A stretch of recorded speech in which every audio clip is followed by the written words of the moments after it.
gente. Falei pra vocês, eu deixei solto, ó. Tá vendo?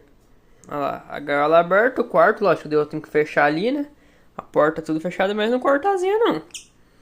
Deixei ele solto, ó lá. Falei pra vocês, ó, eles voam, gente, dentro de casa. Eles ficam à vontade aqui, ó lá. Tá vendo? Fica à vontade, ó, no quarto. Eles entram a hora que quer e saem a hora que quiser. Eu só fecho eles na hora de dormir, né? Porque senão às vezes eu tô dormindo e, tipo, eu tô dormindo e eles vêm embaixo de mim, igual o maguinho que é o verdinho ali. Ele é muito chegado, né? Ele vem aqui no ombro, tá? Fica aqui e, tipo, se eu não bobear, eu esmago ele. Então, pra tomar cuidado, assim, pra dormir, eu fecho eles ali. Aí durante o dia deixa aberto aí.